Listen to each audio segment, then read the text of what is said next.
दोस्तों, आज की डेट में एक ऐसा माहौल प्रजातंत्र के खिलाफ चारों स्तंभ कर रहे हैं ताकि प्रजा का मनोबल गिर जाए।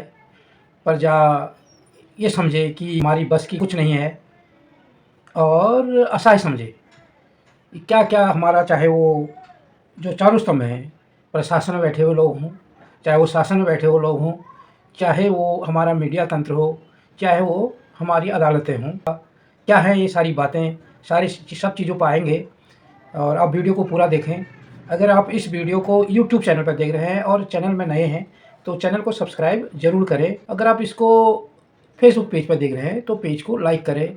वीडियो को अधिक से अधिक शेयर करें ताकि जानकारी अधिक से अधिक लोगों तक पहुंच सके। नमस्कार, मैं नंदन सिंह बिष्ट। आप देख रहे हैं ईमेम दस्तावेज।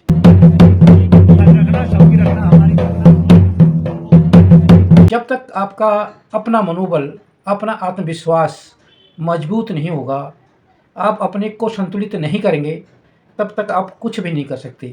असंतुलित व्यक्ति और जिसको अपने आप पर भरोसा नहीं है, वो खुले मैदान में भी गिर जाता है। और जिसको खुद पर भरोसा होता है, जो संतुलन बनाकर चलता है, वो व्यक्ति पतली तार में भी चल देता है।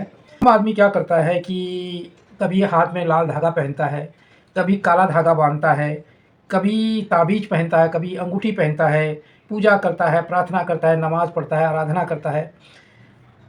किसके लिए? अपने अंदर भरोसा जगाने के लिए, आत्मविश्वास जगाने के लिए। परंतु उस भगवान, जिस भगवान की वो आराधना कर रहा है, जिसकी वो तपस्या कर रहा है, जिसके लिए वो त्याग कर रहा है, उसको करने के लिए भी वो खुद कर रहा है। उसके लिए भी उसके अंदर से विश्वास आया है, उसके अंदर संतुलन बन रहा है। जब उसके अंदर संतुलन नहीं होगा, ना वो पूजा कर पाएगा, ना वो काला धागा, पीला धागा या आराधना, ये जो सारी चीज़ें वो कर रहा है, वो भी नहीं कर पाएगा। परंतु वो उधर ये सोचता है वो कि मेरे में उनके प्रति तो वो अपने अंदर संतुलन बना बैठता है, परंतु अपने अंदर वो विश्वास नहीं जगा पाता है।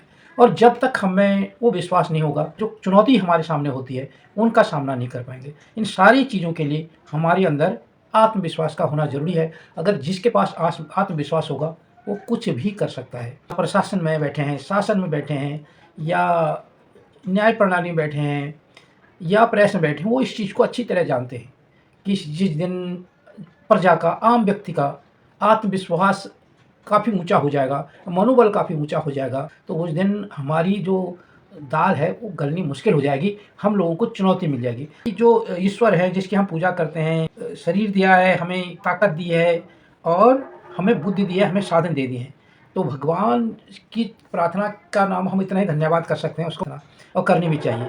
अब हमारी ज़िम्मेदारी है कि उसने जो हमें शरीर दिया है, जो उसने हमें शक्ति दी है, जो हमें उसने बुद्धि दी है, जो हमें उसने साधन दिए हैं, उनका हम इस्तेमाल करें। हम उन सारी चीज़ों पर भरोसा करें जो हमें भगवान ने दिए हैं, जिसका हम सुबह-शाम नाम जप रहे हैं। उसको लेकर जो हमारा कर्म है, उसको करें। जो ये लोग को ये विश्वास अपने शरीर पे, अपनी शक्ति पे, अपने साधनों पे, अपनी बुद्धि पे भरोसा नहीं है, वो आज ही कहते हैं कि मोदी नहीं तो कौन? हर व्यक्ति में वो काबिलियत भगवान ने दी हुई है। ज़रूरत है उस पर विश्वास करने की और ज़रूरत है उसको यूज़ करने की। क्योंकि हर एक को भगवान ने 24 घंटे दिए हैं, समय रूपी साधन। हर एक को 2 हाथ दिए हैं, 2 पाँव दिए हैं, 2 आँख दी हैं, 2 कान दिए हैं, बुद्धि दी है सोचने के लिए, मुँह दिया है बोलने के लिए, शरीर दिया है उसको इस्तेमाल करने के लिए। जो हमारी रेस में हमको पिछाड़ना चाहता है, जो अपनी रेस के करीब हमें नहीं लाना चाहता है, वो भी हमेशा हमारे अंदर इस तरह की घृणा की भावना पैदा कर रहा है कि यार नहीं, मैं नहीं होऊँगा, तुम कुछ नहीं कर सकते, तुम्हारी बस की कुछ नहीं है। और जो प्रजातंत्र है, क्योंकि हम सारे लोगों से, इस तरीके के सारे लोगों से मिलके ये सारी प्रजा है, उन्हीं के आत्मविश्वास से प्रजातंत्र बनता है। तो सारे लोगों का अगर विश्वास डिग जाएगा, कमज़ोर समझेंगे कि ये नहीं तो हम क्या करेंगे, ये नहीं होगा तो हम क्या करेंगे। हमें उस तरीके के समूह की तरह काम नहीं करना चाहिए जिन पे विवेक का अभाव है, जो ये चीज़ों को नहीं समझते हैं। अगर ये नहीं हमें सहारा नहीं देगा तो हम कैसे चलेंगे। हमें सोचना चाहिए कि ये भी तो हमारे बीच में से का बंदा है, ये कर सकता है तो हम क्यों नहीं कर सकते। प्रशासन का, चाहे वो टॉप लेवल का प्रशासन हो और कोई प्रशासन की कोई भी इकाई हो देश में, चाहे वो बॉटम लेवल की, वो आम जन की सेवा में काम कर ही नहीं रहा है। अगर आप गाँव में रहते हैं, आपके खेत को लेकर कोई विवाद है, आपको पटवारी सहयोग नहीं करेगा, आपको तहसीलदार सहयोग नहीं करेगा, आपको कानून को सहयोग नहीं करेगा, आपको एसडीएम सहयोग नहीं करेगा, आप धक्के खाते रह जाएँगे। और वहीं आप पुलिस में कंप्लेंट करते हो, तो आपको वहाँ का जो बीट वाला है वो सहयोग नहीं करेगा, थाने वाला सहयोग नहीं करेगा। अगर ऊपर इनके हायर जो अथॉरिटी है, उनको कंप्लेंट करोगे, वो क्या करेंगे, उन पत्रों को फॉरवर्ड कर देंगे अपने इन्हीं बॉटम जो आपको सहयोग नहीं करने नीचे उनके पास, वो उन पत्रों को दबा के रख देंगे, उन्हें कोई फ़र्क नहीं पड़ता। और ये सारी इनकी अंडरस्टैंडिंग ऐसी होती है कि कैसे न कैसे इन आम व्यक्ति को परेशान करना है। तो नीचे वाले ने पहले परेशान किया, जब वो आप डायरेक्ट दिए, फिर आपने हायर अथॉरिटी में कंप्लेंट की, उसने नीचे फॉरवर्ड कर दिया आपको दिखाने के लिए, भाई मैंने भेज दिया देखो, वो कॉपी भी आपको भेज देगा, देखो मैंने फॉरवर्ड कर दिया, पर एक्शन कुछ नहीं होता। और जब आप इन सारे मामलों को लेके अदालत में जाते हो, तो अदालतें क्या करती हैं कि पहली चीज़ तो जब विवाद को लेके आप जाते हो तो उस पे स्टे नहीं लगाती। जैसे कि अभी ये इलेक्टोरल बॉन्ड पे भी हुआ कि स्टे नहीं लगा और वो धंधा फलता-फूलता रहा। अब निर्णय इलेक्टोरल बॉन्ड के खिलाफ आ गया तो तब तक इतने हज़ारों करोड़ का धांधली हो गई है। और वैसे ही अभी निचली अदालतों में हो रहा है कि छोटे-छोटे विवादों को लेके तुम जाते हैं तो कोर्ट स्टे लगाता नहीं है, अपराधी अपराध करता जाता है, उसको संरक्षण मिलता रहता है और केस चलता रहता है, वर्षों तक केस चलता रहता है। ईडी की बात हो रही है, अभी इलेक्शन कमीशन की बात हो, सीबीआई हो, इनकम टैक्स हो, सबका यही हाल है। सब उसी तंत्र का हिस्सा बन गए हैं कि जो पब्लिक की ताकत है, जो आम व्यक्ति की ताकत है, उसको भी कमज़ोर किया जाए, उसके आत्मविश्वास को भी कमज़ोर किया जाए। अब क्या हो रहा है कि अभी जो सारे देश में ईडी के छापे पड़ते हैं, इनकम टैक्स के छापे पड़ते हैं, सीबीआई के छापे पड़ते हैं विपक्षियों के उसमें। अगर वो विपक्षी अगर पक्ष वाले जो सत्ता वाली पार्टी में शामिल हो जाता है, तो उस पर जितने भी जिन कारणों से छापे पड़े थे, वो सब मामले बंद हो जाते हैं। अगर वो डट के रहता है और नहीं शामिल होता है, तो उसके खिलाफ नोटिस जारी होते रहते हैं और बेवजह उसके ऊपर कार्रवाई होती रहती है। ऊपर ओवरऑल रिजल्ट कुछ नहीं आता, क्योंकि आम व्यक्ति क्या चाहता है कि ठीक है, दोषी कोई भी है, अपराधी कोई भी है, उसको जो भी दंड मिलना है, जो भी उसके ऊपर कार्रवाई हो रही है, उसके परिणाम बहुत तेज़ी से आने चाहिए। यानी आप सालों महीनों नहीं, सालों तक उसको जेल में लटकाते रहो, बाद में पता चला वो बाइज्जत बरी हो गया, निर्दोष साबित हुआ। इस तरीके की घटनाएँ नहीं होनी चाहिए। ये भी क्या है, केवल क्यों रखा हमने उसका मनोबल गिराने के लिए।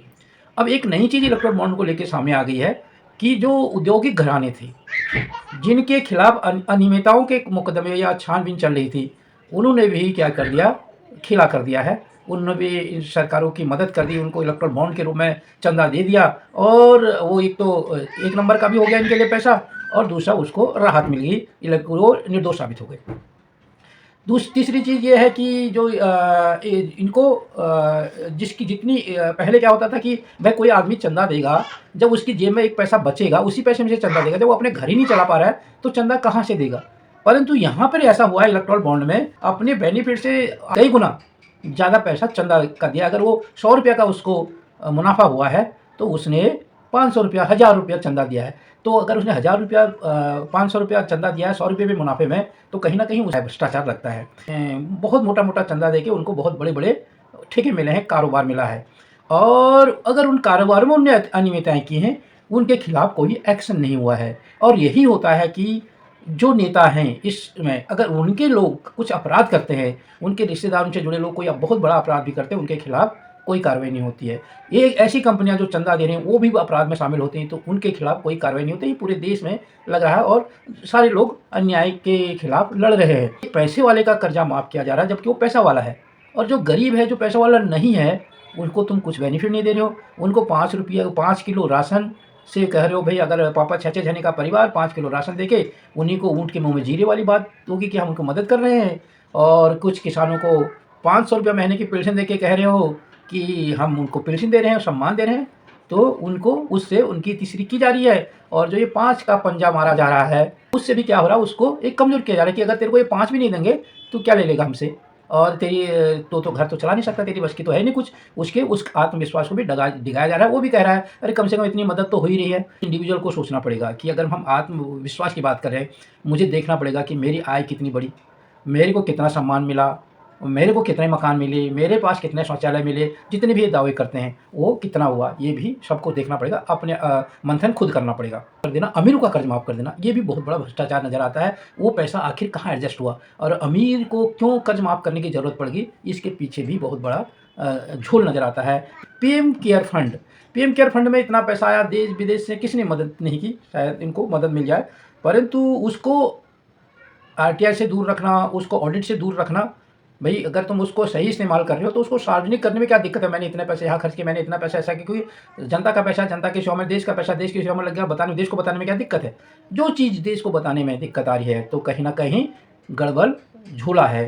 ये और जो न्याय प्रणाली में या प्रेस में बैठे हुए लोग हैं, उनका काम क्या होता है कि देश के सामने एक पारदर्शी पिक्चर ढंग से काम करना, अपने उस काम की पारदर्शी पिक्चर जनता के सामने रखना, और लोगों का विश्वास बढ़ाना कि रोज़ टीवी में दिखाया जा रहा है कि तुम्हारी बस की कुछ नहीं है, अगर मोदी नहीं होगा तो कुछ नहीं होगा। तो जब नेहरू थे तब भी लोग सोचते होंगे कि देश नेहरू नहीं तो कौन चलाएगा, वो भी चला। जब इंदिरा थी तब भी लोग यही सोचते थे इंदिरा नहीं तो कौन चलाएगा। उसके बाद जब भी जो मुखिया होता है तो वो मुखिया के बाद हर एक ये सोचता है कि ये हट जाएगा तो दूसरा कौन चलाएगा, परंतु जब दूसरे के कंधे में आता पता चलता है कि वो उससे भी बेहतर चला रहा है। तो हुए जो एक प्रजा की को मानसिक रूप से कमज़ोर करके पर ये सारे तंत्र जो चारों स्तंभ से भी कमज़ोर हो, तुम शक्ति से भी कमज़ोर हो, भगवान की दी हुई जो शरीर है उससे भी तुम कमज़ोर हो, भगवान की दी हुई जो शक्ति है तुम उससे भी कमज़ोर हो, भगवान की दी हुई जो बुद्धि है उससे भी तुम कमज़ोर हो, भगवान के जो दिए हुए साधन है तुम उससे भी कमज़ोर हो के प्रजातंत्र को कमज़ोर करने की कोशिश की जा रही है। इसलिए अपने आप पे विश्वास हर व्यक्ति को करना पड़ेगा और ये सोचना पड़ेगा कि हमको हमारे कंधों पे जिम्मेदारी आएगी तो हम भी इसको निभाएंगे। गलत है तो उसका विरोध करना चाहिए, सही है तो साथ देना चाहिए। भी आज जो हमको लगता है कि अदालतें गलत कर रही हैं तो उस पर भी हमें सवाल उठाने पड़ेंगे क्योंकि अदालतें गलत कर रही हैं, क्योंकि वो हम देख ही रहे हैं कि जो अदालतों से रिटायर होके या रिज़ाइन होके लोग पॉलिटिक्स में आ रहे हैं, इन पॉलिटिकल पार्टी को जोड़ रहे हैं, सत्ता का सुख भोगने जा रहे हैं। तो कहीं न कहीं ये भी उसी तंत्र के हिस्से हैं, जो तंत्र इन सारी चीज़ों में भ्रष्टाचार में लिप्त पाया गया, जो अभी इलेक्ट्रल बॉन्ड से लेके कर्ज माफ़ी से लेके और पीएम केयर फंड की तक बात हो रही है। और तो कई चीज़ों का भ्रष्टाचार है, ये देश के सारे उपक्रम बेच दिए हैं। तो ये सारी चीज़ें क्या हैं, उसी के हिस्से हैं। तो इन सारी चीज़ों से निपटने के लिए हम लोगों को क्या करना पड़ेगा, इन अपने उद्गार रखने पड़ेंगे और चाहे वो न्याय प्रणाली के लिए हो, चाहे प्रशासन के खिलाफ हो, जो भी गलत करता है उसके खिलाफ आवाज़ उठानी पड़ेगी। क्योंकि कोई अब ऐसा नहीं रह गया कि ये ईमानदारी से काम कर रहा है। हर जगह ये ऐसे लोग फिट कर दिए गए हैं जो प्रजा के प्रति ईमानदार नहीं है। आप इस बारे में क्या सोचते हैं? आप अपनी टिप्पणी में ज़रूर लिखें। अगर आपको हमारी वीडियो पसंद आई हो तो इसे लाइक करें और ज्यादा से ज्यादा शेयर करें ताकि बाकी लोगों तक भी ये जानकारी पहुंच सके। हमारे चैनल को सब्सक्राइब करना बिल्कुल ना भूलें और हमारी वीडियोस को सबसे पहले देखने के लिए बेल आइकन को भी जरूर प्रेस करें।